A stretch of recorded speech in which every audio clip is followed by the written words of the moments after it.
So my name is Hillary Hafner, as I mentioned before, and I'm in California today. And I've been working with EPA on air toxics projects for I guess Mike and I were figuring it was more than 7 years, he and I together. So we've been working on this topic for quite some time. I got to be on the right screen. What I wanted to remind everybody first is that this is the second webinar that we're giving.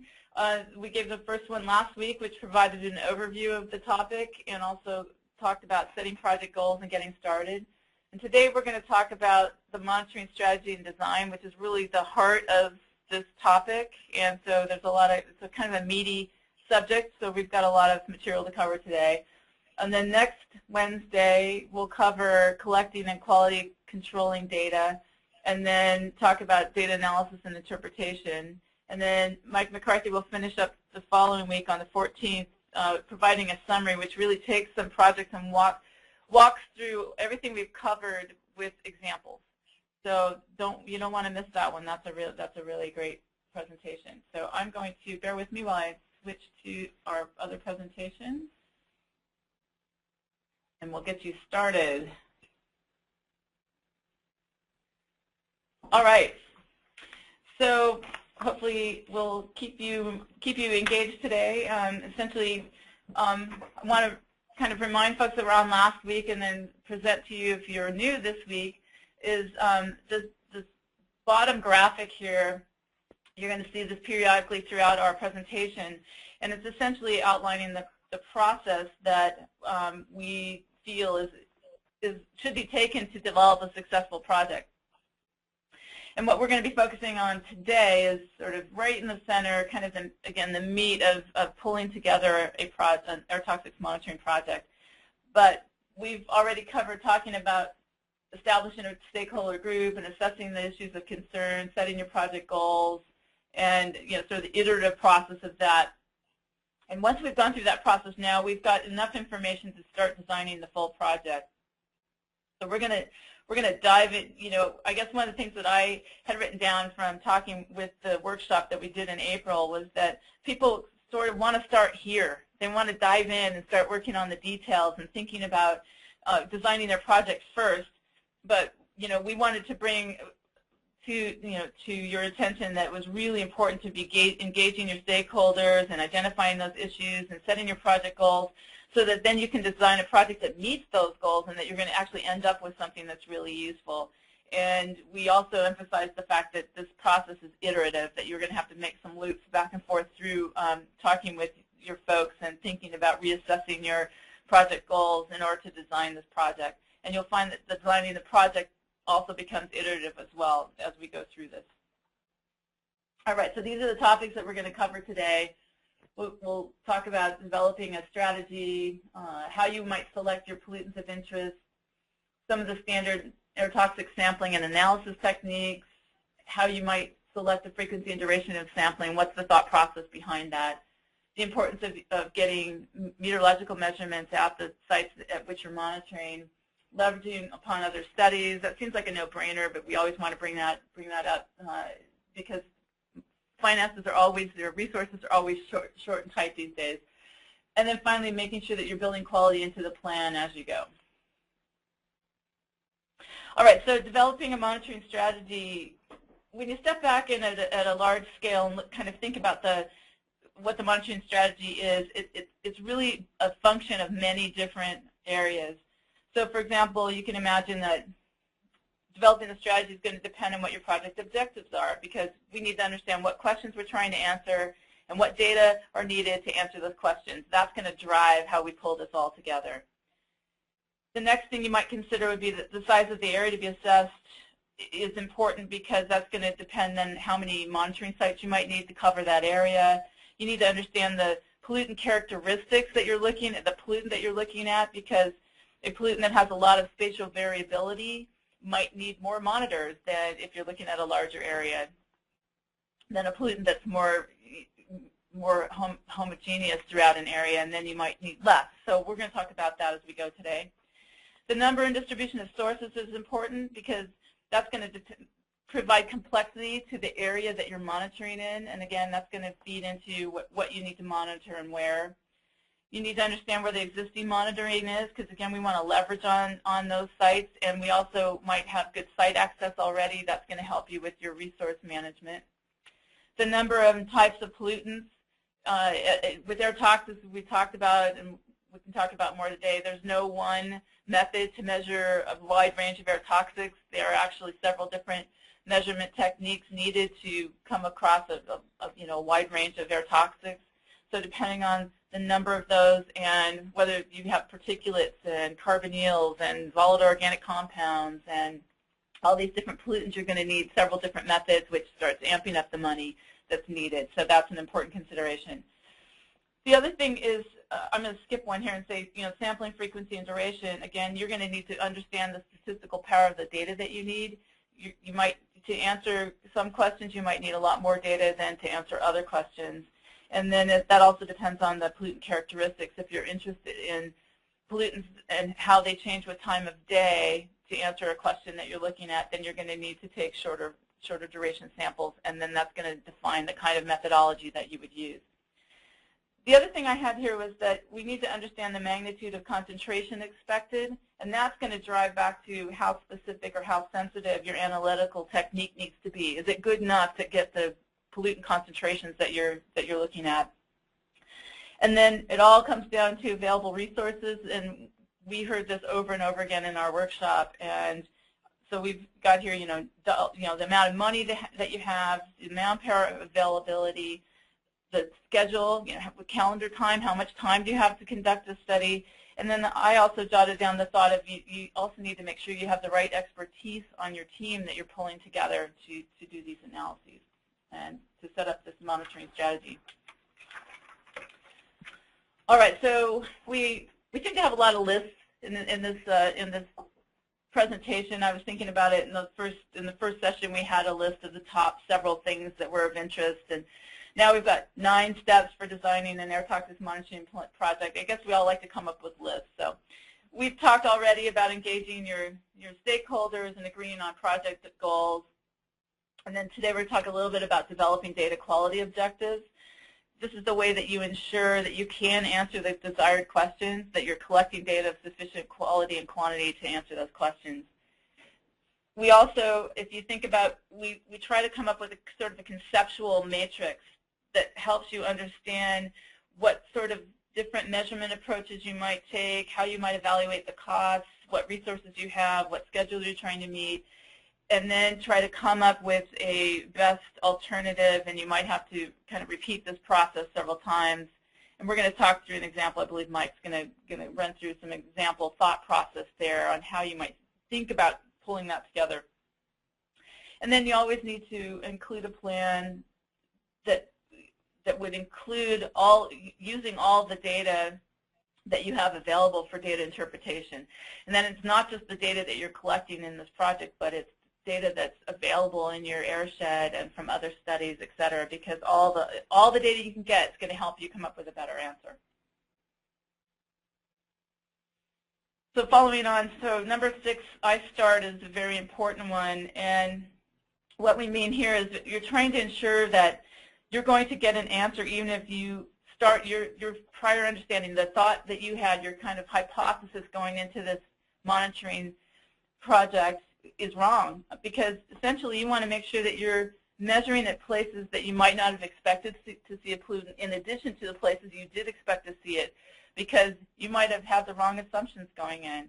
You need to maybe think about a broader list of pollutants, because we might not be measuring for the right thing, or we might not find the concentrations we were expecting. So you have to anticipate sort of some outcomes that you weren't anticipating, because the better you do building that all into your plan, the more you're going to ensure that you're going to actually get something useful out of the project.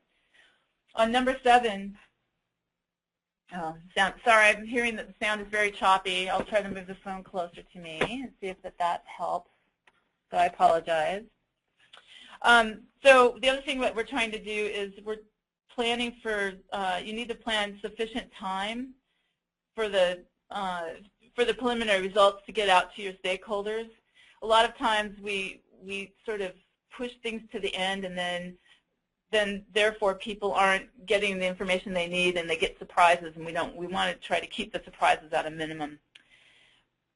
And that was a really key thing that we heard at the workshop, that a lot of people had a hard time sort of sharing their preliminary results because people wanted the final results right away.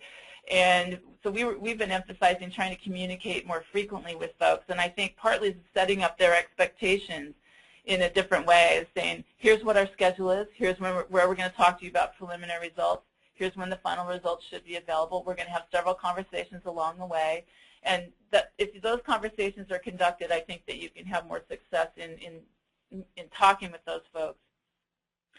Obviously, you have to vet your final plan with your stakeholders, and then it's really key going into these projects is trying to figure out what are you going to do with the knowledge that you gained. How are you going to use these results? What actions are you going to take? And I think that we want to think about that from the beginning.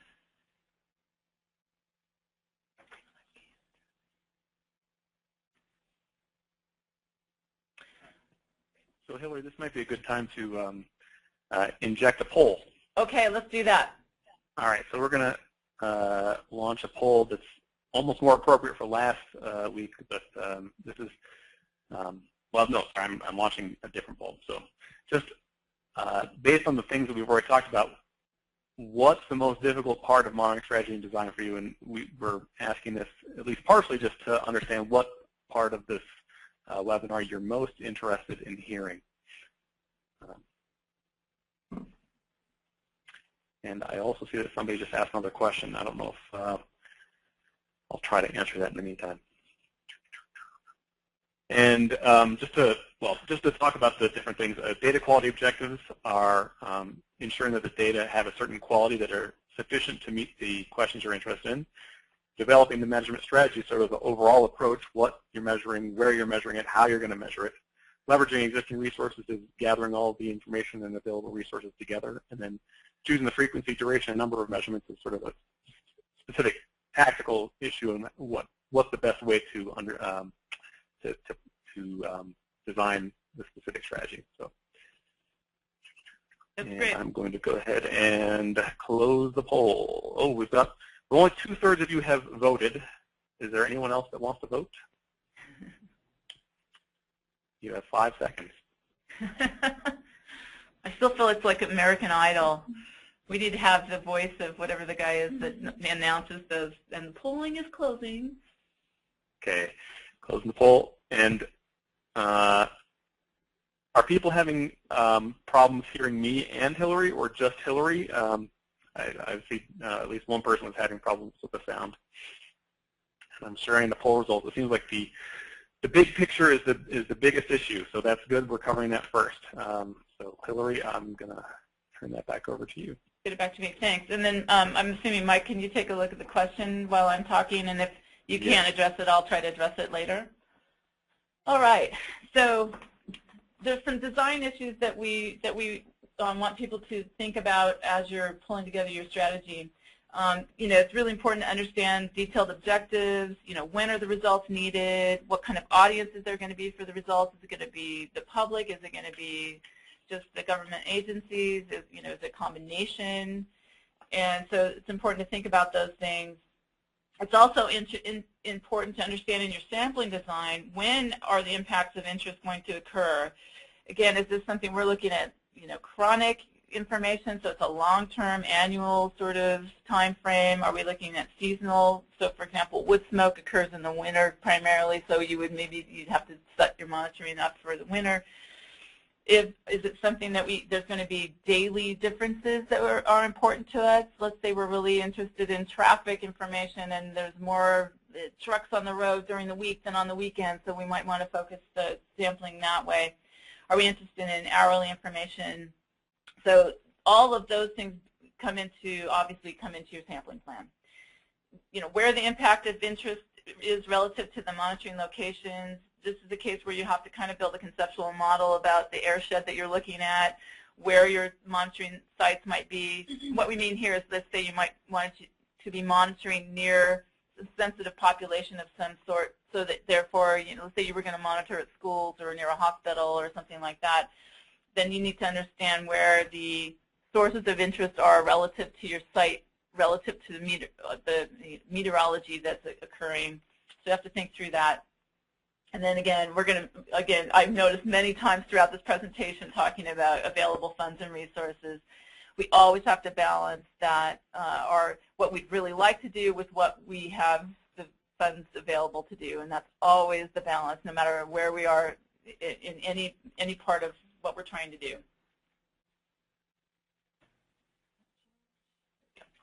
All right, so I have a couple of projects that we introduced last week, talking about some of the projects that we're familiar with. So this is coming back to JTAP and the original project strategy. So our goal here was to try to give you real-world examples as we go through this webinar, these 4 weeks. So one of the things behind the JTAP, the Joint Air Toxics Assessment Project in the Phoenix area, was that there was a steering committee pulled together that tried to pull a 4-year research roadmap or blueprint together. And this was originally, there was a lot of thought about what they originally wanted to do. And so they essentially said, well, we want to have 9 monitoring sites spread out across this area. We want to do emissions inventory development. We want to do air toxics modeling. We want to have a communication and outreach process. And they had a very large group of stakeholders involved. And it was very large, very comprehensive effort. I can't remember how many millions of dollars that it was originally priced out to be, maybe 3 or 4 million. The next thing on their project strategy was to, essentially, they decided to run a pilot study for a year at a small number of sites to try to get some ideas about the area and to see if, what the real needs were going to be for the longer term. And then what they thought was, for the larger scale study, they wanted to conduct sampling for at least a full year because they were interested in annual average concentrations. And they wanted to compare it to chronic risk levels for cancer and the hazard index in the area. There was a lot of tribal sites that, they were essentially working with folks that hadn't been doing a lot of monitoring. So there was going to be analysis of tribal data, and in the original plan, those data were going to be handled separately. And I know, as being part of that team, we worked to pull everything together later. Because we had to work on building trust among all the different folks that were at the table, all the different stakeholders, to try to start sharing the information across everyone by the end of the project. And I know we were successful in doing that, but we didn't start out that way. We started out with everybody was going to kind of keep track of their own data.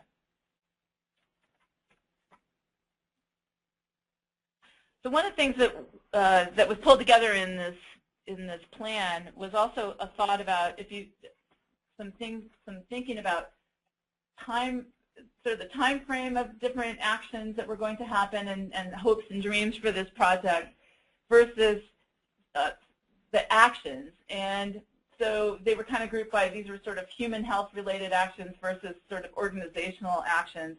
And I was looking at this list again, thinking about this project's long done, and that these first few actions did happen, and I think they started working on communicating risk to affected communities. So some of that outreach has occurred, but I'm not sure that they reached the point where they were able to develop emissions reduction strategies. And as far as on this side of the diagram, we did promote data sharing. That did occur. But I'm not sure how many of these other organizational things happened. I know that they had trouble finding funding sources and some of the other things. But this was a really interesting way to look at the organization of this multi-year project going into it. And I think this may give you some ideas as you think about your planning stage for your project.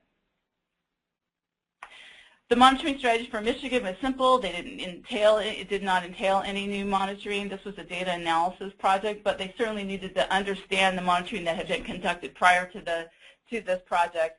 And essentially what they were trying to do was build the data analysis upon previous projects and really look at the data in a comprehensive way, because they had so many different projects and they wanted somebody to basically pull that all together.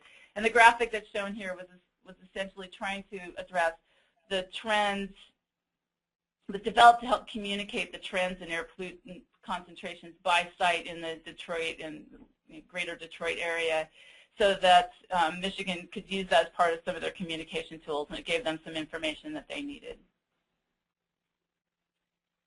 On the other project that we have here to talk about, the NESPERS, essentially we're trying to look at monitoring or looking at the impacts of a pulp and paper mill on their community and the emissions from the pulp and paper mill. So essentially the tribal sites, they had one at the corner of their site, which is of their land, which is closest to the mill, and then they had a site where a larger portion of their population was centered, and then there was a site near the mill, and then a couple of others downwind, and then there was one at elevation, and I'll show you why that was so.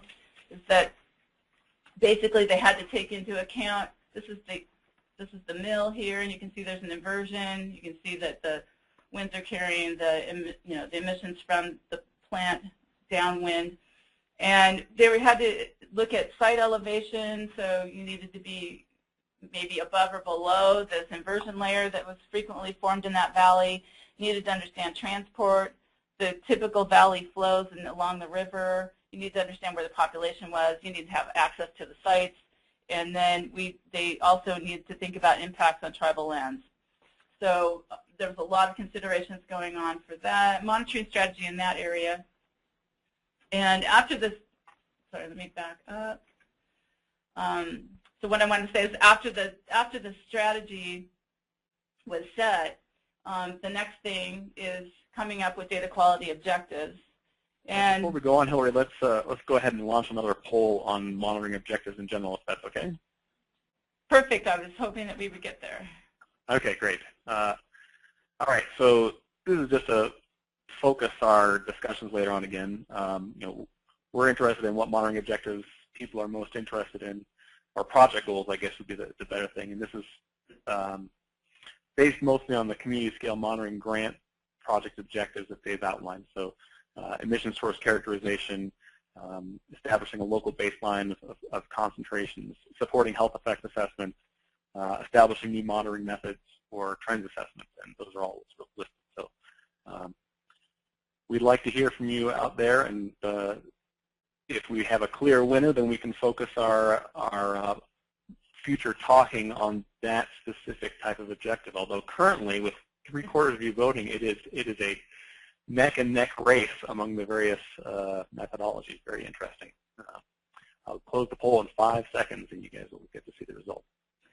So while we're waiting for the poll to close, one of my colleagues in the room here mentioned to me for the NESPERS project, that was a case where the answer that we got wasn't what they expected.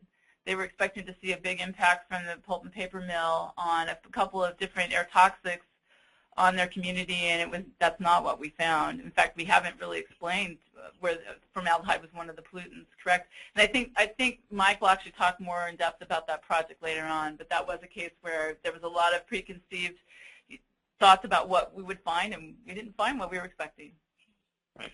All right, so you're going to share the poll now? I think I've shared it with everyone. Oh, there we go.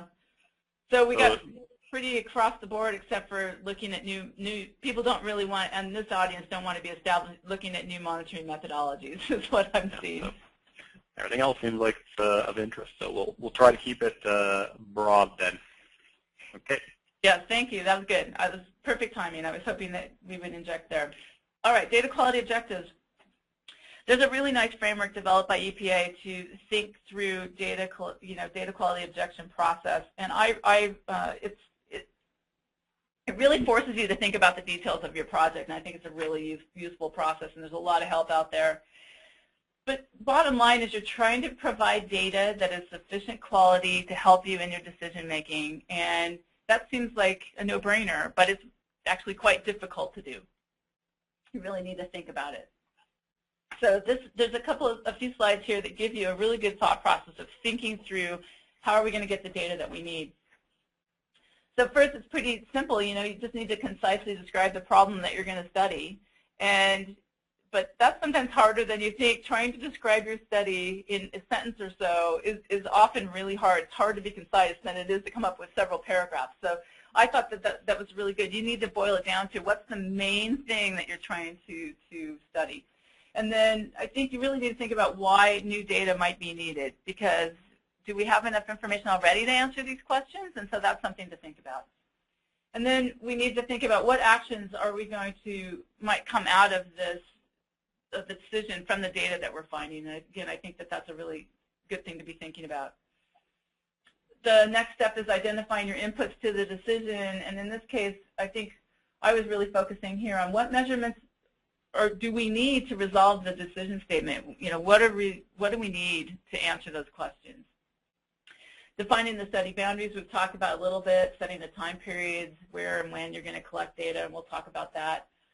And then developing a decision rule, and I think this was also a kind of a tricky one. You know, if as I've put here, if X happens, then Y will be done. Essentially, what actions you're going to take. If the concentrations are above this value, what are we going to do about it? Or if they're below this value, what are we going to do about it? Because that wasn't meeting our expectations. We also then need to specify what the acceptable levels of uncertainty are. For some answers, you could get by with more uncertainty. It could be a yes, we found that pollutant, and or no, we didn't above a certain level, and that could be sufficient for what you're looking for. Or you may need to be more precise. Therefore, you would need a more accurate measurement, et cetera. And then using all the information that you've got here, you're going to then optimize your study design and hopefully come up with something that works to meet all of your DQOs. So jumping to another project that Mike and I worked on, primarily Mike, was the Southeastern States Regional Air Toxics Analysis. And what we were doing there was doing this large analysis of existing measurements from the states. And we had to set up two different types of DQOs. One set was quantitative and one set was qualitative. And essentially, we were trying to balance those DQO requirements with the data available and the kinds of questions we were trying to answer. So we did have this range of DQOs. And the thing that we were trying to do here was to essentially make more stringent quality objectives for the quantitative measurements and analyses than we did for the qualitative ones. The qualitative ones were just, okay, we're just going to compare these things and see what general direction we're getting, whereas on the quantitative ones, we wanted to be more precise. I see some questions, and I'm going to come to them after I'm done talking. All right. Hold on for 1 second, Hillary, because I think now is actually a good time to launch our pop quiz. Okay. Is everyone ready for a pop quiz? See how well you've been paying attention. All right. Which of these statements about the data quality objective process is false?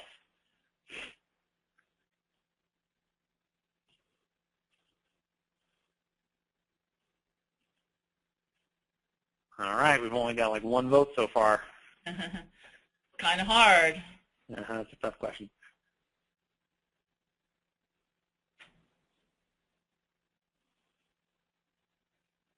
All right, and someone did have a question. I'll try to answer that. Thanks, Mike. Multitasking, I know. Okay. We've only got half of you voting. You can't avoid the pop quiz. You can't avoid it. Not voting just because you don't want to be wrong. I have to say we don't know who's voting what, though. That's right. We do know how many are voting, but we don't know by each individual who's voting. So don't be afraid. Okay. All right. All right. Poll is closing. We'll go ahead and share the results here. Okay. And so 55% specifies acceptable MDL levels, and that is in fact the false answer. So most of you got it right. The first two alternative options that were guessed on, both of those are required as part of the DQO process. So yeah. Good. Nobody missed the last one. Everybody got them right. So we're keeping you going here. All right. So I've got a couple more slides, and then I'll be turning it over to Mike, so you can get a break from my voice. So the next part is talking about the monitoring strategy components. And essentially, those include the physical location, where you're thinking about your monitoring, what kind of precision and accuracy do you need. You need to have a complete sampling plan. You need to build in quality assurance and quality control. And I have to tell you, often that is shortchanged. And there's a slide later where we've basically said you need to put aside 10 to 15% of your project dollars for quality assurance and quality control. So that needs to be built into your budget. It's very important, because if you don't get good quality data coming out of this, then you've basically wasted your time. So that's really, we push that pretty hard. And then you also want to have some options for the data analysis and exploration. Don't shortchange that either, that we don't want to just collect data and not do anything with it. That's another big pet peeve. We want to make sure that we're using the data to the best that we can. So we have some pictures here. I wanted to talk a little bit about the various types of monitoring platforms that you can build into your thought process. Obviously, we're familiar with these sort of fixed long-term trailer kind of sites, but you can have mobile platforms, temporary sites set up in somebody's backyard. You can have instruments that are carried by a person. You can have, again, other kinds of movable platforms. There's many different kinds of sampling options as well. You can look at passive samplers, this young lady with all of her badges on here that are collecting all these different pollutants. You can have the active, sort of the typical boxes that we see in these long-term sites. You can collect grab samples. You can have also samples that are collecting a gas, for example, over a 24-hour period. So we call that an integrated sample. You can manually launch samples. You can have automated instruments. There can be open pathway beams. So this just gives you some ideas as you're thinking about your process and which of those are going to meet. And one of the things that's really useful to do is come up with advantages and disadvantages for each of the kinds of sampling techniques that you're thinking about applying for your monitoring strategy, and then trying to think about whether the advantages outweigh the disadvantages. So we took passive samplers and basically came up with such a list. They're inexpensive, they're small, they're portable. You can kind of hide them if you're worried about vandalism, which we had seen in one of the projects. The folks had essentially taken like these coffee cans and hidden these samplers inside the coffee cans and then sort of hung them up high enough on various fences and things so that you didn't really notice them. It was very interesting, but that was their way of keeping them from getting stolen. They're useful for looking at personal environmental exposures. You basically can get, depending on concentration levels, 1 day to 2 week sort of integrated samples, although it tends to be the longer time period there. And they're really useful for looking at spatial variations in pollutant concentrations. And they're currently been used in a near-road NO2 pilot study that EPA conducted in several different cities. And in that case, they were trying to look at road segments that have the highest NO2 concentrations to help them in selection of a permanent monitoring site. Very useful. What they don't do, though, is that you don't get trace level concentrations. You can't monitor for short time periods, let's say less than a day, for example. And there's a relatively limited pollutant list for which you can put these out there. I have a few monitoring tips to cover here that, again, coming from experienced technicians that have lots of field experience. You need to build adequate time in your plan to get your equipment, to get the bench and field tests done to make sure your equipment's operating properly. You need to have adequate training on your equipment if it's new to you. And that can even include timers or data acquisition systems, not just the equipment itself. You need to make sure you have a plan for your sample storage and shipping and handling, et cetera. And then you make sure that you have your quality assurance plans and standard operating procedures, et cetera. And I love this quote: in the trace level pollutant sampling, the little things matter, and that's coming from the voice of experience. So you really need to pay attention to the details. Obviously, we're going to place our samplers or monitors at receptors that we're interested in. We might put them near the source if we're looking at emission sources. We might use existing sites if the parameters of interest aren't currently being measured there. And we might want to augment existing measurements with other techniques, other durations, et cetera.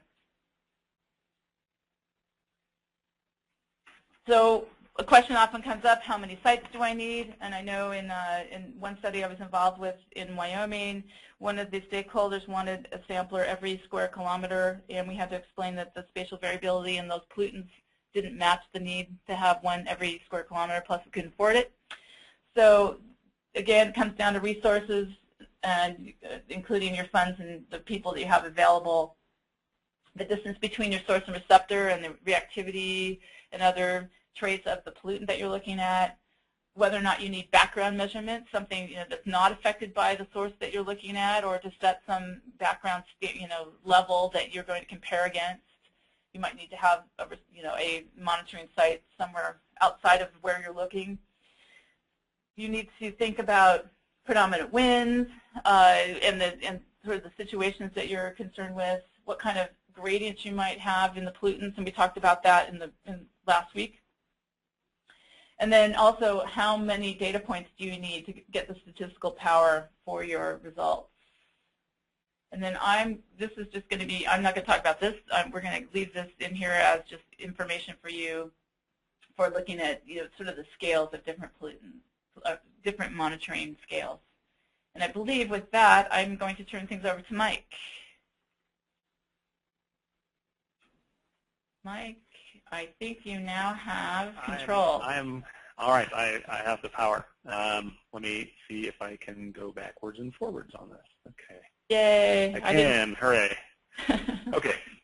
So just because it's a good time to, well, I'm going to go through this slide, and then we're going to launch another poll. So because I like polls, and because it's a good time for the particular poll we have. So in terms of developing an overall monitoring strategy, let's say you have around $100,000 in resources, and you know what your monitoring objective is. Well, there's a whole bunch of different potential frequencies of sampling you can choose, or durations of samples you can choose that you can do for $100,000. And so we've illustrated a large number of potential options that you could do that would monitor for the same types of pollutants. So TO15 is your standard canister analysis, which targets a large number of air toxics, volatile organic compounds, and so it's sort of the standard.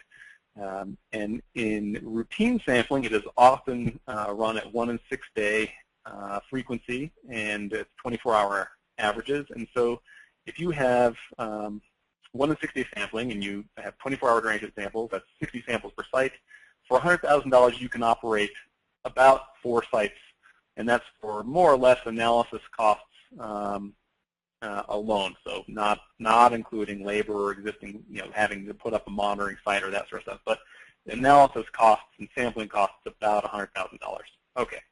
So if you did 1 in 12 day sampling, you'd have only 30 samples per site. You'd be able to put out 4 more sites, assuming you had no additional site costs built into that. But if you did 1 in 3 day sampling, you'd only have 2 sites. So obviously, those trade-offs are very simple to understand. You could have more sites or less sites as long as you've got all the other fixed costs taken care of. If you're just varying the number of samples where you do it. Now, the important thing to consider about that frequency choice of either 1 in 12 day or 1 in 3 day, well, it may seem better to have those 8 sites. With 1 in 12 day sampling, you're going to have a larger uncertainty in, say, that annual statistic. If you're interested in the annual mean, you're going to have a higher uncertainty surrounding that value because you have less samples. Whereas the 1 in 6 day will have lower uncertainty, and the 1 in 3 day will have even less uncertainty. So if you have to know your averages within very well, then choosing the 1 in 3 day sampling frequency may be a better choice because you will have less uncertainty in your annual averages. And the basic rule of thumb is that if you quadruple the number of measurements you take at a site, then you have your uncertainty. So if you have 1 in 12 day sampling versus 1 in 3 day sampling, it goes as 1 over square root of number of samples. So you'll have half the uncertainty for a 120 sample site as you do for a 30 sample site, assuming the standard deviation is the same for the measurements. Now, there's a whole bunch of other options you might choose. If you do daily sampling, 24-hour averages, you can do that for a month at 8 sites, and that might be a good way to characterize spatial gradients in an area or to characterize an emissions source area. It's not going to be as good for characterizing health effects because you're not going to have that chronic 1-year average, which is sort of the benchmark for most chronic exposure things. Similarly, you could do 1 in 2 day sampling and you could have twice as many sites. So this one might be a good short-term campaign to sort of saturate and see what the spatial gradients are in a certain time of the year. If you go for a different method using an autogas chromatograph with flame ionization detection, which is TO14, I believe, is sort of the operating procedure for that, you can get hydrocarbon measurements, which include benzene and toluene and a number of other toxics, although not as many as TO15 and at higher detection limits. You do have the opportunity of getting hourly samples, and you can get way more samples with an hourly measurement technique than you can with any of the integrated 24-hour techniques. But you can only operate it for a few months and probably only at one site. And it does have other operational costs that are more difficult. But that's approximately $100,000 to operate one site. And that might be very useful for an emissions characterization study where you need to have hourly measurements to see upsets or when the winds are coming from a certain direction. Going in the opposite direction, if you take passive measurements, where you can saturate an area, you can have way more sites than any of the other techniques, although your time duration is going to be much lower. You can have weekly average or monthly average samples. In the example we give here, you could have weekly samples for 1 year at 20 sites for about the same cost. Now, it should be noted that passive samples also have other issues with detection limits, and you're probably also not going to get as many compounds with a passive sampling technique. The hydrocarbon ones usually only measure, say, BTEX or a few other compounds, and so you're going to have less options there. So now that we've talked all about these different options and the number of sites you can have and all these trade-offs, I'm going to ask you how many monitoring sites do you think you're going to need for your community scale monitoring study. And this is just, obviously there's no right answer here. I'm just asking what you think you'll need so we can sort of focus on the right type of questions for you. If people are more interested in spatial variability than they are in temporal variability, or if they're more interested in characterizing that one emission source and they're going to have their site right next to it, those are sort of the range of options we might have. So, all right, and we're getting good answers here. And I'm assuming no one's having any sound issues or anything at this point. Please feel free to type in questions. We're trying to answer them as soon as we see them. And Hillary will be monitoring the questions closely. So, all right, a few more votes. We've got about 5 more seconds left on the poll, and then I'm going to show the answer. And it's kind of surprising to me. But all right, here we go. I'm going to close up the poll now and share. There's definitely a tendency to think more sites is better, so that's very interesting. So most people think they're going to need many more monitoring sites, so that's more monitoring sites is more money, and I'm probably guessing more problems. All right, so I hid that. Okay, interesting. So based on the objectives that people were talking about earlier, and hopefully we're going to go to the next slide here. I'm having real slow. Yeah, as long as you have to click on that page. There you go. Okay, great. Okay, so based on the project objectives, some of these sampling strategies may make more sense than others, and we've sort of identified ones that we thought made sense. This is by no means the only way to do things. It's just sort of what we thought made sense from the data needed, the data we think you'd need to do that type of assessment. And so the 2 top objectives, health effect assessments and community baselines, the key data for that is an annual average of a given pollutant. And you typically want to do that at multiple sites in order to have sort of a spatial gradient. And so for those types of studies, more sites are better. And so 1 in 12, 1 in 6 day sampling with the TO15 methodology, or passive sampling where you have weekly monitors, weekly monitoring, those are all sufficient to get you good annual averages with relatively, with a little bit higher uncertainty, but you'll have more sites and so you'll be better able to characterize what the gradients are in concentrations. 1 in 3, we have the slash less. I mean, it's less efficient at meeting your goals, although you may have higher uncertainty that may be okay in certain circumstances. We don't think the monthly measurement campaigns, the 1 and 2 or the daily or the hourly, is really going to be effective for that type of project objective. In contrast, if you're trying to characterize an emission source, we think that the temporal or spatially resolved measurements are going to be the most important, and things that are tied to meteorology are also going to be important. And so anything that has high frequency sampling is going to be better for characterizing emission sources typically. And that also depends on the pollutant list that you're interested in, the emissions profile of that specific emission source, but you're going to have a better chance of identifying an emission source if you can have highly resolved temporal and spatial data. And then in terms of supporting exposure modeling and evaluation efforts, multiple sites is good, temporal resolution is good, and it depends on the type of modeling that's being done. If you're having a long-term or a chronic monitoring study, then you might want to have more sites. You might need a background site. You might need a maximum precursor site. But if you're doing a short-term monitoring study, which is often done for, say, CMAC, then you might only need, they may only be modeling a week or two of data, and so you might be more effectively distributing your resources by having higher frequency sampling. Okay, but the key thing is no one alternative meets all the objectives. You need to consider for your specific objectives what things you're trying to do and what pollutants are important and how certain your data needs to be. So all the questions we've been talking about so far. Okay. Hopefully that's moving.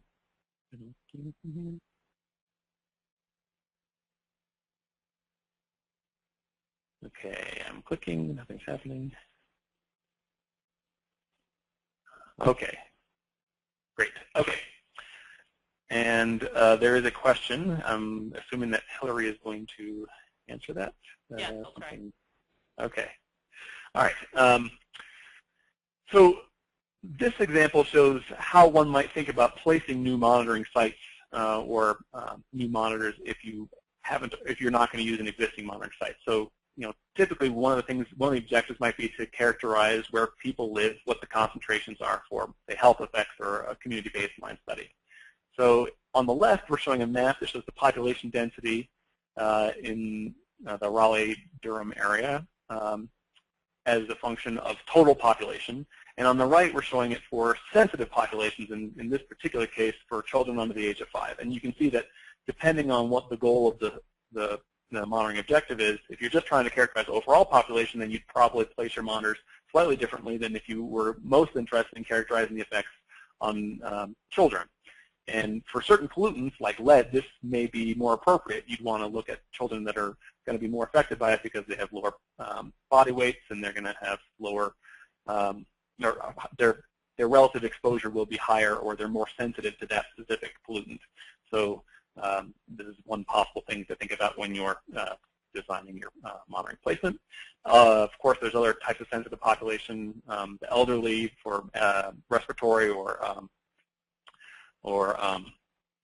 cardiopulmonary effects, or you might be interested in socioeconomic differences, and that might be important for an environmental justice study. So all of these different population groups, that data can usually be obtained through the census, and you can plot these sorts of nice maps and sort of identify where the key areas to place your monitors are.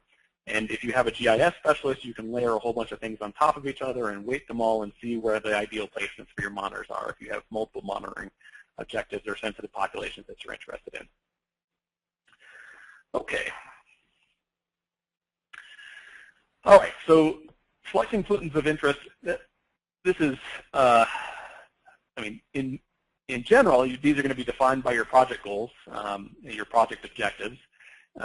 You're going to have a list of pollutants that you're interested in, either for their health effects or specifically for an emission source, what you think is going to be coming out of it. So those are typically going to be selected for you ahead of time.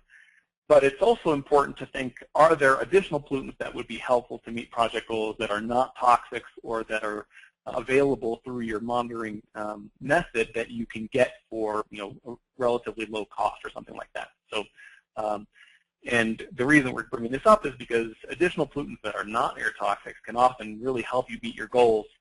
Even though it's a community scale air toxic monitoring study, it can be very helpful to have those additional pollutants.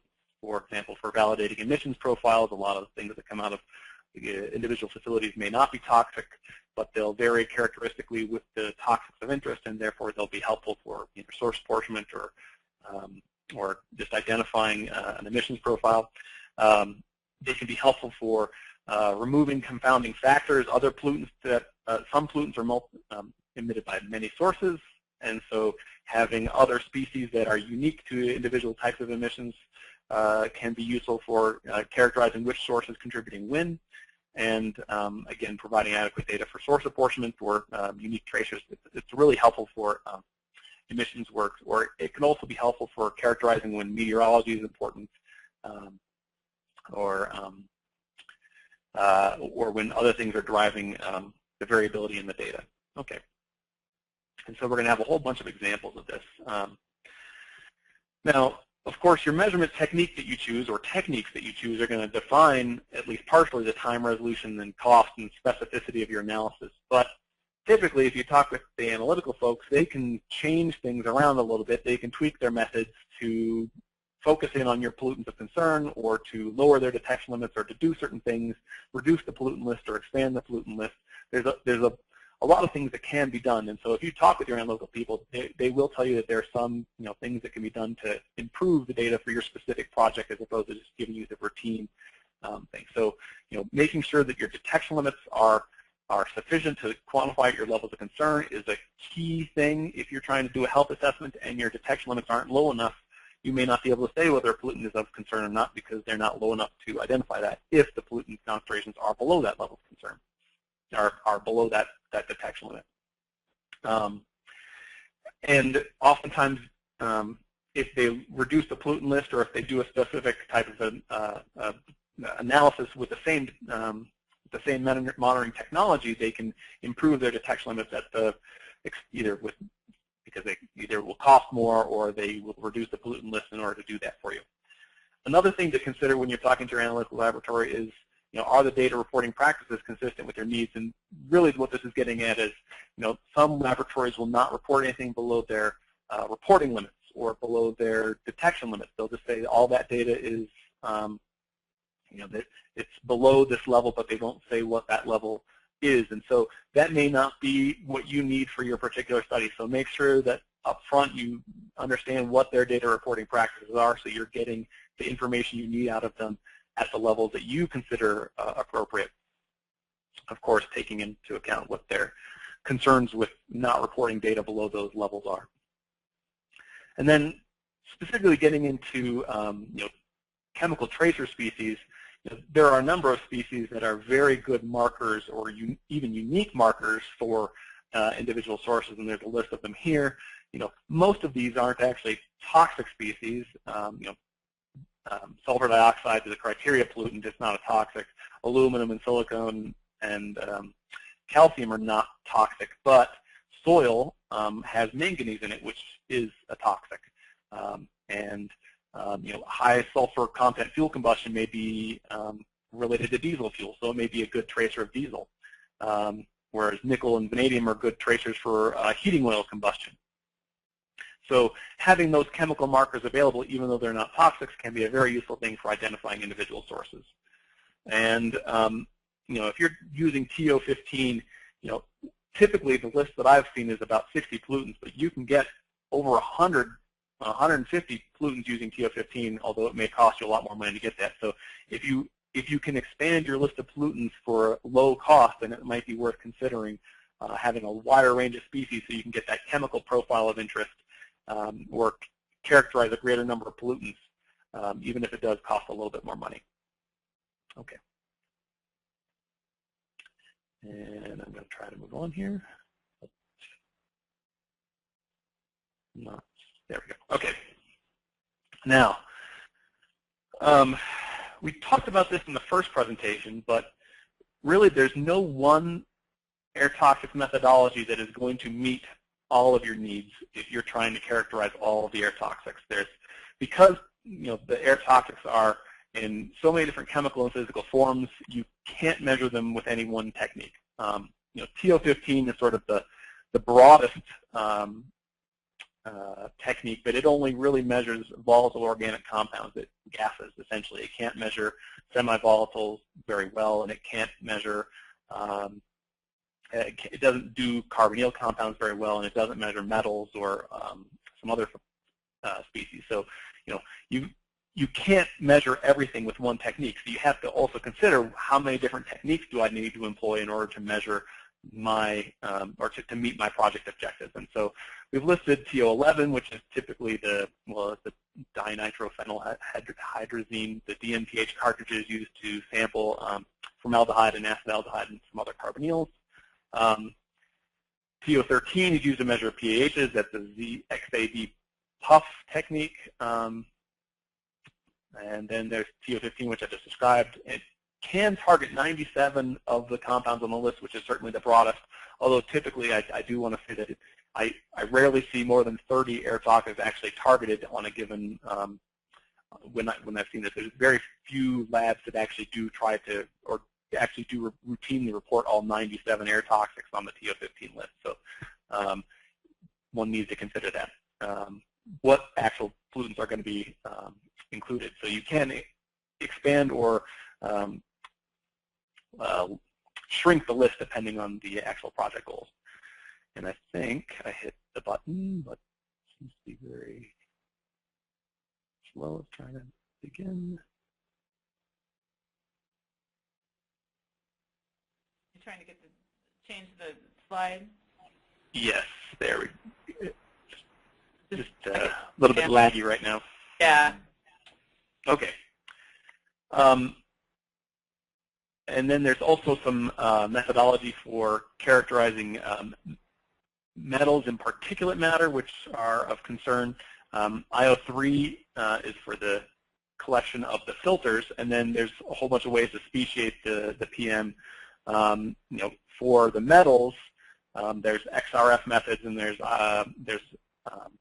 ICP-MS methods. ICP-MS methods are much lower detection limits, although they will typically cost you more, and they can be destructive to samples. XRF is non-invasive. You get to keep your sample filters, but you'll have much higher detection limits and more interference with that. So I'm going to try to go to the next slide again.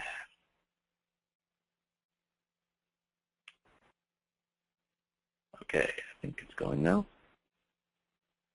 And there's an example that I want to show in just a second. Okay, I think it's going now. All right, so this is a nice example of that was pulled from a presentation by Mike Jones, I believe, in 2006. And on the, you don't have to read all the detail in here.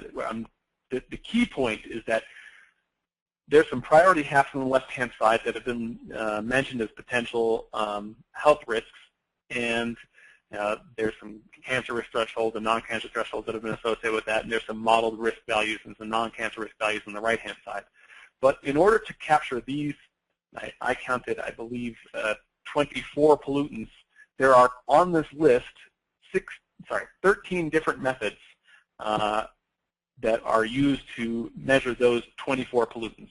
Now, your TO15 covers about 4, and your TO13 covers like 2 or 3, and your IO 3.5 covers another 3 or 4.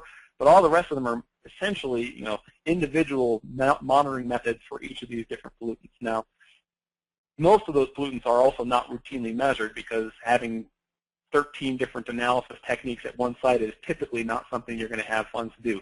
But this is just a great way to show that to try to capture the full range of air toxic compounds in the atmosphere for only a small selection of them, you're going to have many different analysis methodologies. So understanding exactly which pollutants you think are going to be of concern ahead of time is very important. Okay.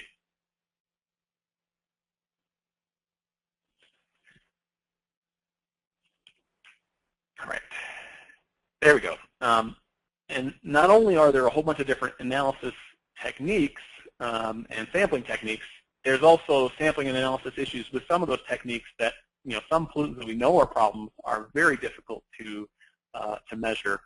Acrolein is a poster child for this. It's been a real challenge for the last 10 years, and current discussions and guidance are on the APTI website. There was originally the DNPH method for measuring it, but that was found to be have all kinds of problems. You'd lose all your acrolein sample.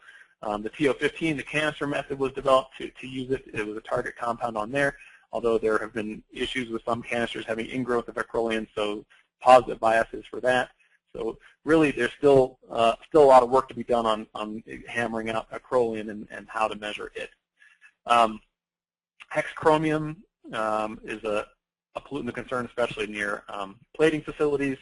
There have been effective methods developed for it, and some of the community scale monitoring studies that have been done have piloted these types of techniques, and discussion is available on the website for the latest on that. And then formaldehyde is easy to measure with the DMPH cartridge, but trying to do it continuously, there were some community scale monitoring studies that were trying to do that, and they were not successful, or are still, I guess they still call it a challenge. So now we've talked about the frequency of sampling, and on this one I really want to talk about the duration of the sampling program. So are you having, how long do you need to monitor for is a function of those monitoring objectives that you're trying to meet, but also a function of how many samples you need and the resources available. So I guess we're really hammering on the frequency and duration of sampling in that part.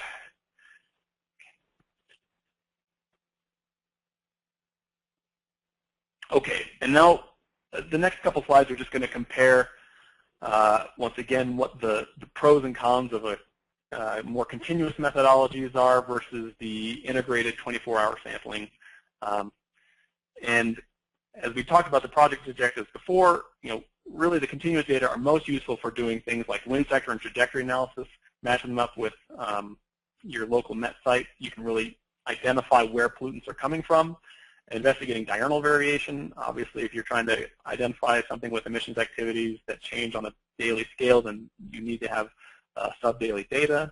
And it can also be useful for tying pollutant concentrations to specific meteorological conditions if you're interested in episodes or plume releases or short-term events.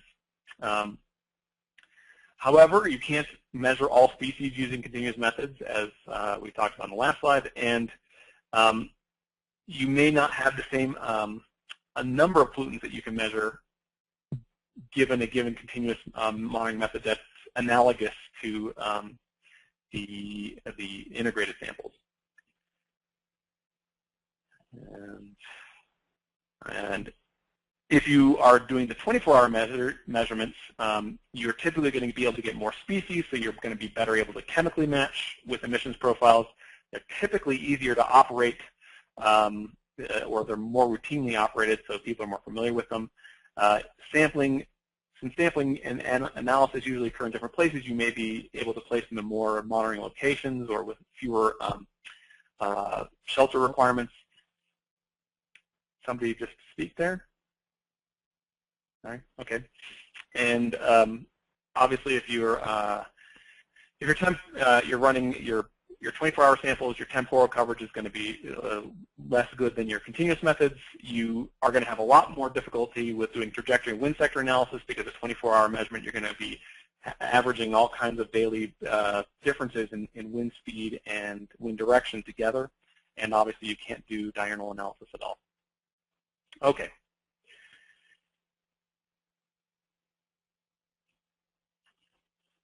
And I think I'm going on here. Okay.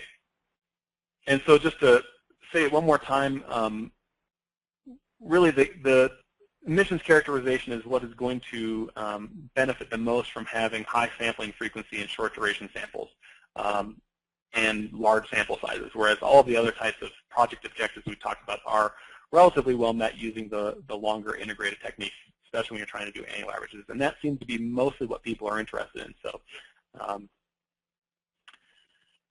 at this point, I'm going to ask another poll. So let's go ahead and launch that. Okay. So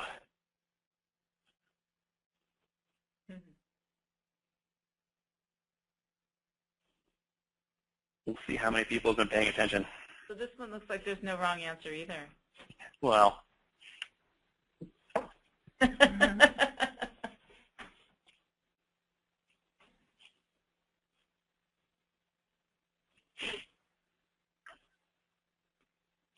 All right, so most everybody's voted at this point. I'll go ahead and close the poll. And Most of you think that it depends on what you want to do, which is a very good answer, although all of them are obviously possible answers. So, great. Okay.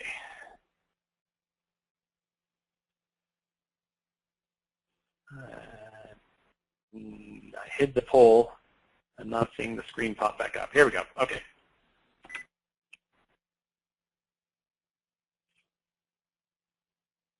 I am getting some significant webinar lag. So nobody's been asking any questions. No, I haven't seen any questions. And then also, it seems like you have to click on yeah, there you go. I just don't even, there we go. Okay, so, all right. Specifically talking about emissions characterization, which about a fourth of you were interested in, there's really a number of different ways that you can characterize things. There's chemically unique tracer species. The best example I can think of is levoglucosin for wood smoke. It's basically unique to that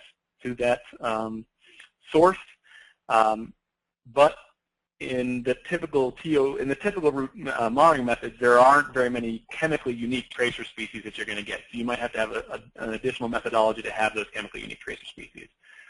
Now, another way that you can characterize emissions is to look at the activity of the emissions and compare that to the ambient data. If you know the emissions activity, have a diurnal profile or a day-of-week profile when the facility shuts down, or a seasonal profile that's characteristic of the operational characteristics, then you cannot look for that in the ambient data to see if you're actually seeing those pollutants go up and down as you expect.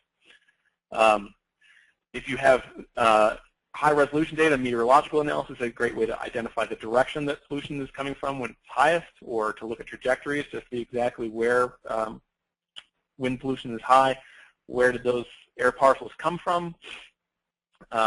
You can also look at spatial gradients if you have multiple sites and try to triangulate where your emission source is from. And if you have enough data, you can do source apportionment, which basically functions on temporal variability, looking at the changes in how species co-vary and the chemical species themselves as a way of identifying your emission source. All right. And now we're going to talk a little bit about meteorological measurements. And this is basically just trying to advertise that having surface meteorological measurements at your site, even if you're only doing 24-hour averages, or even, they're probably not going to be useful for passive measurements. But if you have a monitoring site, it's a very good idea to have meteorological measurements. They're relatively cheap to set up overall, and the key point is that nearby sites may not be adequate to meet your goals. And there's a whole range of reasons to have this. I just want to give an example because I think it's a useful way to think about how your analysis might be. Well, let's go back. Okay. I thought I went forward, but apparently I didn't. Okay. All right, here we go. So in the Nevada Department of Transportation study, which we talked about in our last presentation, the goal was to characterize air toxic concentrations at schools that are near US 15, which is the A on the map. And one good way to identify what prevailing wind conditions look like is to look at nearby airports and the alignment of the runways. Airplanes have to take off in the prevailing winds in order to do that, so typically airport folks line up their runways to go along prevailing wind directions. And so at McCarthy International Airport, you see that there's an east-west runway and a sort of a north-south with a slight tilt towards the west. At the North Las Vegas Airport, which is closer to the site, you see this sort of northeast-southwest alignment. So, our study sites are somewhere in between, a couple miles, maybe 5 miles south, well, maybe a few miles south of North Las Vegas. So they're somewhere in between. There may be some difference in the winds. But before we did the study and decided what the winds might look like relative to the roadway, we tried to identify what the winds were going to look like in between there. And if you do a comparison of the wind rows of the two sites, and a wind rose is basically identifying which way the wind is blowing from, and the wind speed at which it's occurring, and the frequency with which winds blow from that direction. So the bigger the rose, the bigger the arc here, the more often the wind blows from that direction. So at the North Las Vegas Airport, really you see that the northwesterly winds are dominant in the winter, whereas in the summer you're getting winds from the southeast. In contrast to McCarran International Airport, you're getting typically southeasterly winds and westerly winds in the winter, and definitely southerly and easterly winds in the summer. And the reason for the big differences between the two airports is, Las Vegas has a whole bunch of big mountains around it, which sort of channel the wind flows. So, if we try to use either of these sites to estimate what the winds are at our individual site, we may be, getting the wrong answer. And since we're so close to the roadway, if we are getting the wind directions wrong, we won't be able to say when the winds are from the road and when they're not from the road. And so this is an example of the actual study location, or one of the study locations. In the map on the upper right here, where the circle is, that's where the monitoring site was at Fife Elementary School. Here's US 15 roadway, which was being expanded at the time. And so this shows a display of the nitrogen oxide, NO2 and NO concentrations, which are emitted by mobile sources.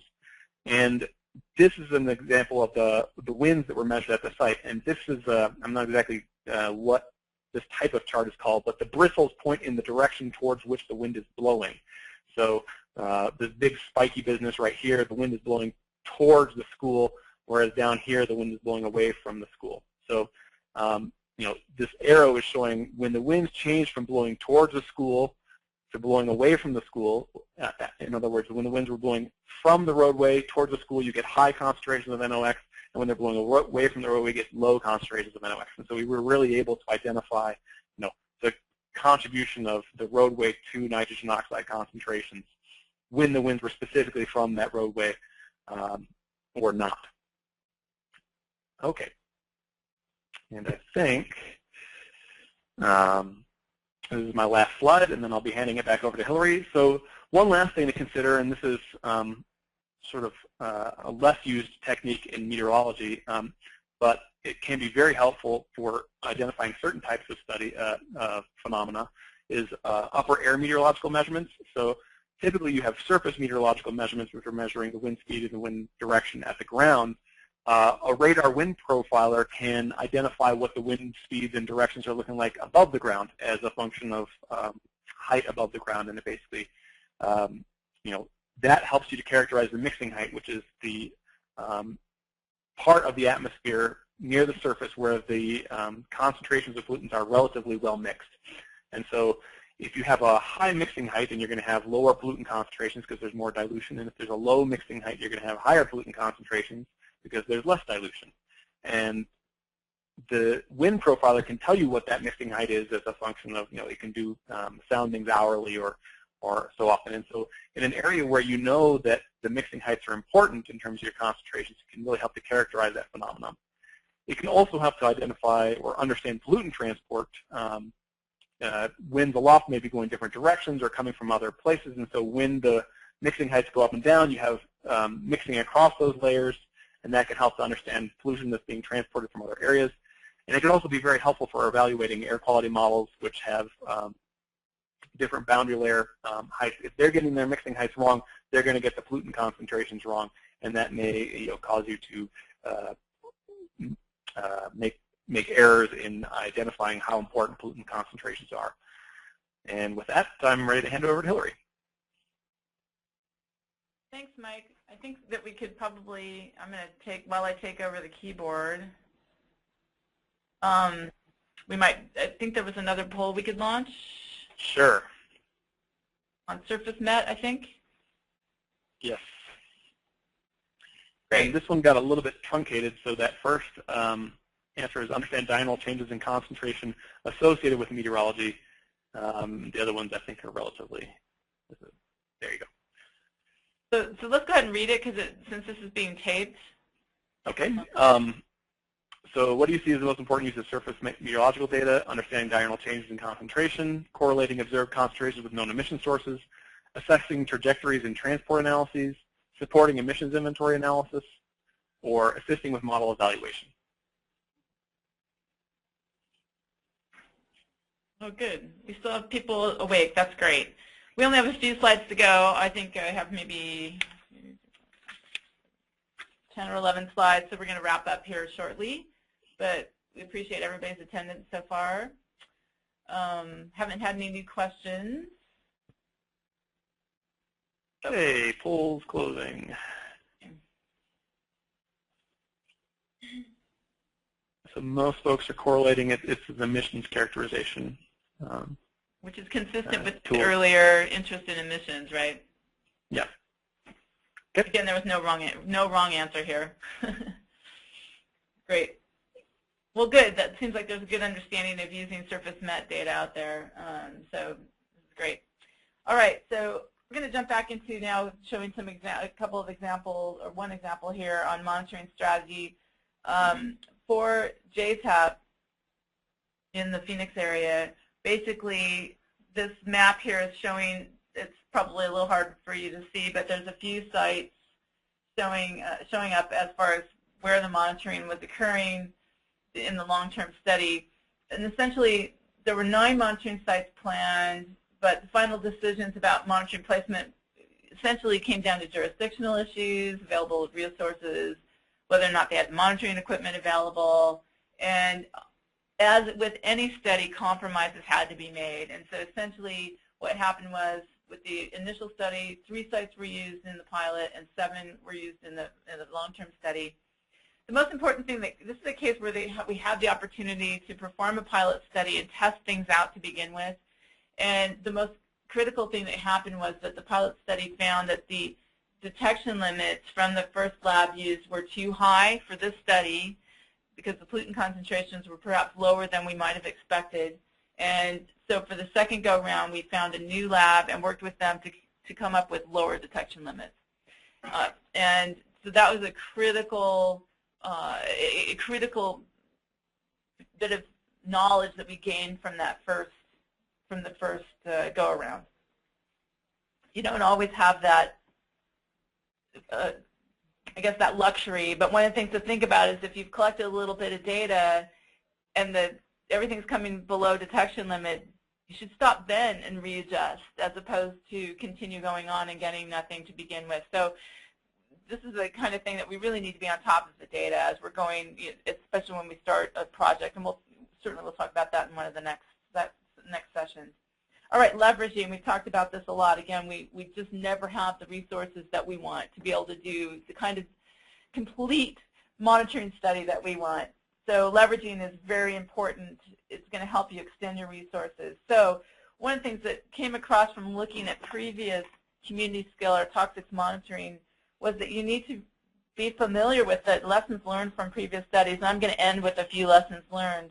But it's really important to know what people know and what they didn't know, and what problems they ran into from previous studies in your area or in a similar area or a similar topic that you're looking into.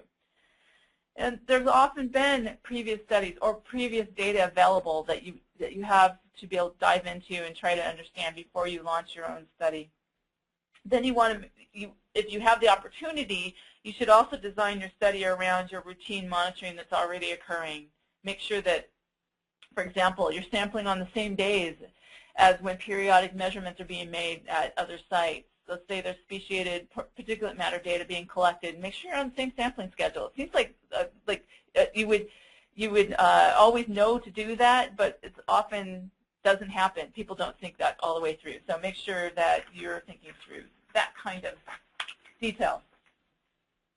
In Michigan, there was a lot of leveraging going on because in their data analysis study, because there were many previous and then also several ongoing monitoring projects and data analysis studies. So one of the things that happened was one of the projects supplemented some of the air toxics data that was being collected by putting into the same locations other measurements that were then going to be used to answer some questions about where was all the carbon coming from in this urban area? And that was a particular concern for downtown Detroit. So that was a case where they were able to go into the same locations and put in additional monitoring measurements. There was also several exposure studies going on at the same time, and so the data analysis at the end was trying to take all this data and try to bring it together.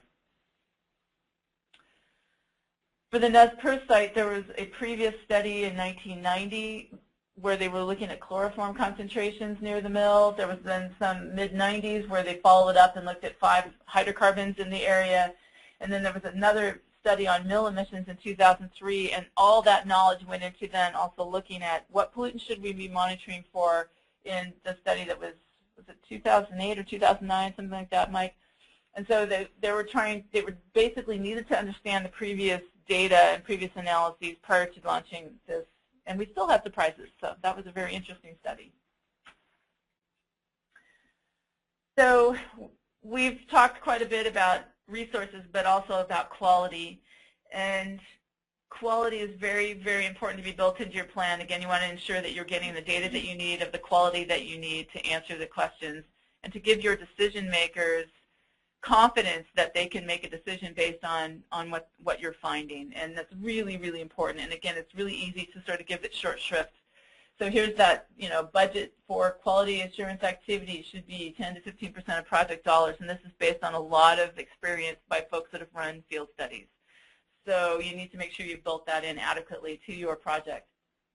And then also make sure that there's a quality assurance project plan. Typically they're required in these kinds of situations. EPA requires them if you're getting funding from EPA, and there's a lot of guidance on how to write those. So that's the information there for you. I'm going to shift gears a little bit and talk about project management, because again, you need to have a strong project management team or person to make sure that all these details that we've been talking about then get pulled together so that you can have a successful project. And so just a little refresher on project management is essentially you are balancing budget / resources, schedule, and the scope of your project, and quality is part of all three of those things. If you don't have enough budget, you might not have enough quality assurance going on. If your schedule's too tight, you don't have time to do the quality assurance. The scope is too broad, you might not, again, be having adequate resources to do the quality that you need. So you can imagine this triangle can kind of squeeze and morph, but they're all connected, and so it's very important to be thinking along those lines and make sure that you're building in adequate time and resources for budget for your quality. And everything's a balance. The other thing to think about here is to make sure that you're building in contingency planning. What if we're not finding what we thought of? What if we have instrument trouble? Do we have a backup instrument somewhere quickly? What if there's all kinds of problems that can occur. What if the hurricane comes in and floods out your site? So you can imagine you need to think through as many of those things as possible and have some backup plans. So for example, you might have flooded out your site in Vermont, therefore you might need to sample longer or sample next year, so you need to build that into your project. Hopefully all of you are safe and dry, but I know that there was a lot of issues going on back east.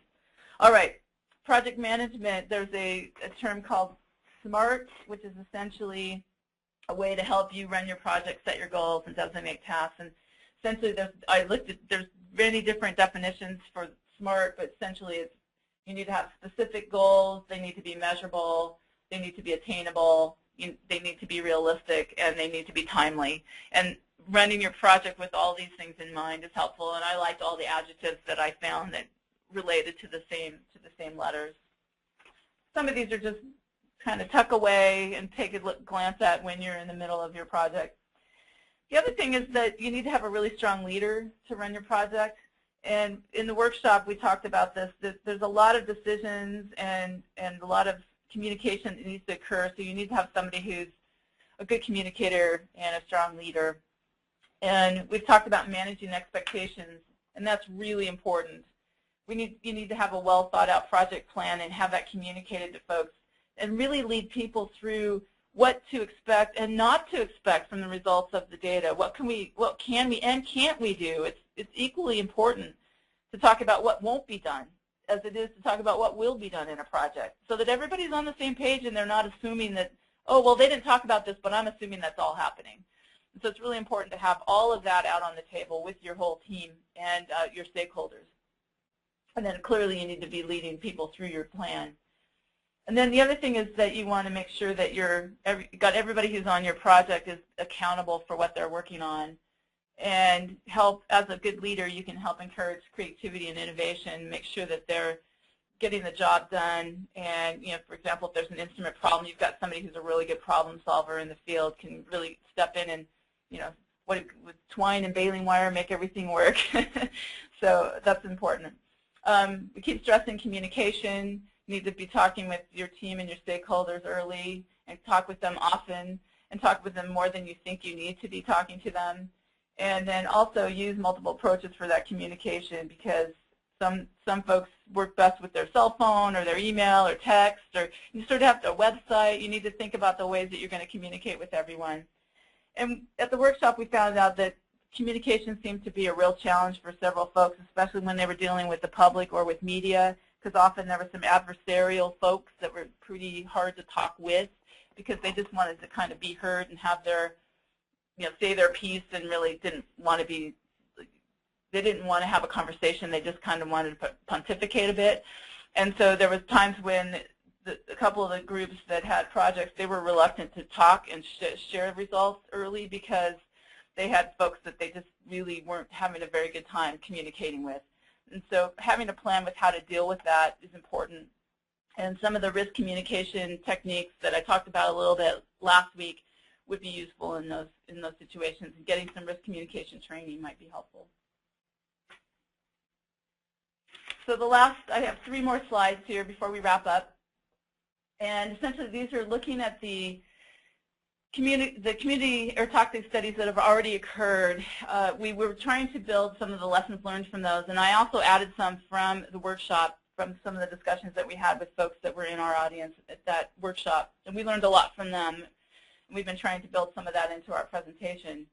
But one of the things that came up was folks felt that in a couple of situations, a couple of the studies, they wish they'd gone out and done an emissions inventory and performed site visits and sort of screened some of the modeling and monitoring approach that they were going to do before they actually launched their study and finalized their locations, because they had found that they hadn't targeted the right air toxics or the right locations in a couple of cases. And so doing some reconnaissance prior to your study is probably very important.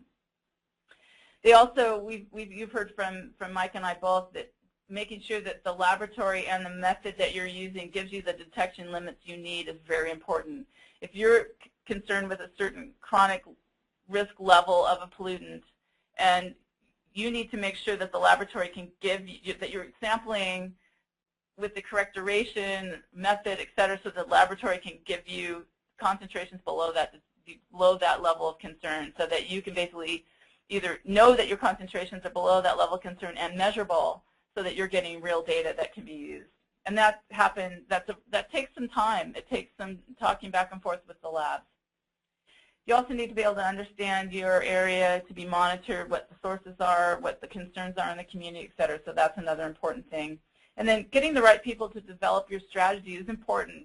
Have your modeler at the table if you're interested in looking at modeling this information later on. Have your emissions inventory specialist, have your health specialist, have your risk communication person there. You really need your instrument guys, your laboratory person, your field technicians. You need to be talking to the right people, assemble the right people to be talking with as you develop your strategy. Hopefully you all know these things, but they're good reminders for you. When it comes down to schedule, some of the folks passed along issues that they wish they'd set a more realistic schedule. Everybody had high hopes and then found out that things took longer than they expected. So put your schedule that you think is realistic and add time to it, because it's going to take longer than you think to get everything done. And then, kind of a corollary is allow more time for the project, because you're going to have initial setup issues, monitoring issues. It's going to take you too long to get a permit to go into the site. I'll give you an example. In the pilot study going on for the Near Road NO2 project, one state was able to have no problem getting their monitoring out within a couple of weeks, and another state took months to get the proper permits to go into their sites. And they were basically doing the same kinds of measurements in the same kinds of situations. So depending on where you live, you might have more issues with getting permits, etc. And then make sure that you're leaving enough time and budget to do a good job with your data processing and data analysis at the end. That's another critical thing. And then my last slide for the day is a couple of these we've already talked about, but essentially, make sure that if you're going to use more than one lab, for example, perform a comparability study up front to make sure that the data that you're getting from both of those labs is comparable. Otherwise, you're going to have trouble interpreting your data later on. You need to make sure you have security measures for monitoring because things get stolen. Think about, that one of the studies, all the copper was stripped from their monitoring sites because people go off and sell it. And the other thing, we have these tiny little passive samplers, and they had to hide them because people just were curious or whatever and took them. And then the other thing is if your project is not testing new sampling or analysis methods, make sure you're using methods that have a proven track record and that they can produce the data that you need in the situation that you're in. And then finally, make sure that you're looking at meteorology and geography to make sure that your monitors are in the right places. And with that, I can see I'm losing a few people here, but we've basically talked through all the monitoring strategy and design for today. And next week, we'll be talking about, now that you've finally got everything in place, we're going to start collecting data and QCing it. And I can't remember the next topic. I'm not looking at the list here, but so that we're then going to move into the data analysis. Interpretation analysis. Yeah, the most exciting part. Those who like data, you get to play with the data. And then as we said, we'll end up with a summary by Mike in 2 weeks from now. But if I didn't see any other questions, we appreciated everybody hanging in there this week and listening to us, and we're letting you go about 20 minutes early. Mike, do you have anything to add? I think we're all done, unless people want to take another poll. Go ahead. We have one more poll. We'll go ahead and post it. You can answer if you want to. You don't have to. All right. And the question is, which pollutant group are you most interested in? VOCs, for example, benzene, carbonyl compounds, for example, formaldehyde, PAHs, such as naphthalene, metals, for example, chromium, or other. And you're supposed to type that in the question box if you're in the other category. So just seeing what people are most interested in monitoring or looking at for whatever reason. All right. And we're getting good poll response. That's good. That means people are still on. That's great. People are still here. Yay. All right. Okay. So I'll be closing up the poll here because we're getting our typical response rate. Great. And a lot of. All right. I'm going to go ahead and close it up and share. So the big winner is VOCs, and surprisingly, in second place is other. So I'm interested in hearing what other pollutants people are interested in. So typed into the questionnaire, we're seeing fine particles, all of the above. So that that was one I was expecting we might hear. That depends on what kind of emission sources you have in your area, and that's really true. So with that, I think we'll wrap up and say goodbye to everybody, and thank you for joining us, and we'll see you next week. Same time, same place.